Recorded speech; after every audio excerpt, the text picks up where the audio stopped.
সম্পাদ্য 3-এ বলা হয়েছে ত্রিভুজের ভূমি সংলগ্ন দুইটি কোণ ও পরিসীমা দেওয়া আছে, ত্রিভুজটি আঁকতে হবে। পরিসীমা বলতে ত্রিভুজের 3 বাহুর সমষ্টিকে বোঝায়। তাহলে মনে করি পরিসীমা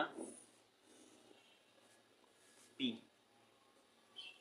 এবং দুইটি কোণ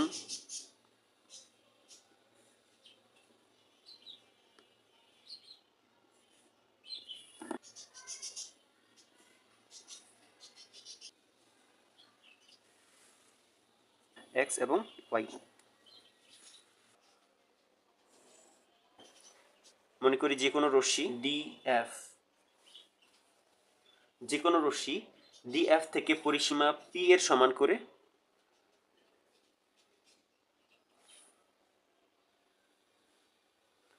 পরিসীমা পি এর সমান করে ডিই অংশ কাটি।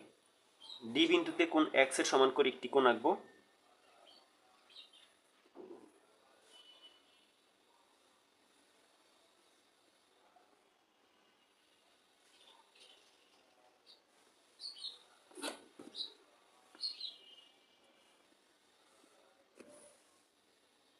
এবং ই বিন্দুতে কোণ ওয়াই এর সমান করে একটি কোণ।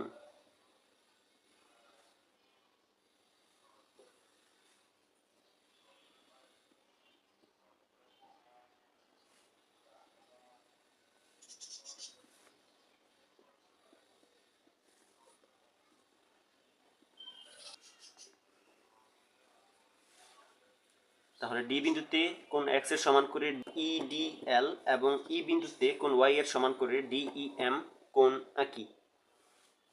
কোণ দুইটির দ্বিখণ্ডক নির্ণয় করব এখন।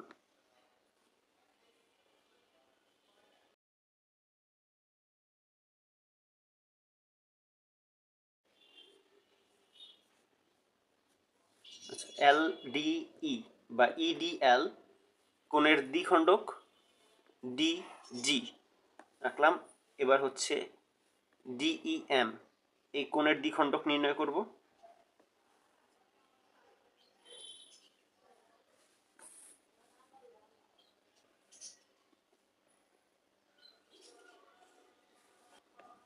এইচ, কোণ ইডিএল এর দ্বিখণ্ডক ডিজি এবং কোণ ডিইএম এর দ্বিখণ্ডক ইএইচ নির্ণয় করি। মনে করি দ্বিখণ্ডক দ্বয় পরস্পর এ বিন্দুতে ছেদ করে। এবার এ বিন্দুতে কোণ এ ডিই এর সমান করে একটি কোণ আঁকবো।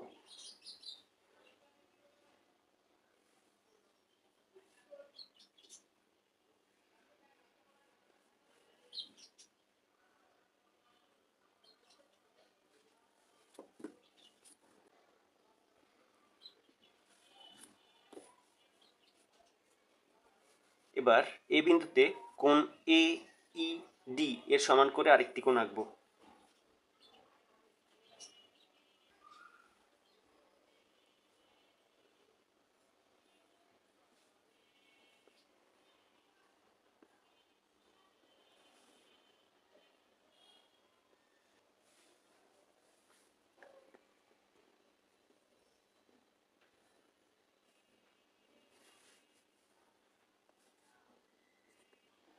তাহলে A B O AC রশ্মিদ্বয় DE K B O C বিন্দুতে ছেদ করে।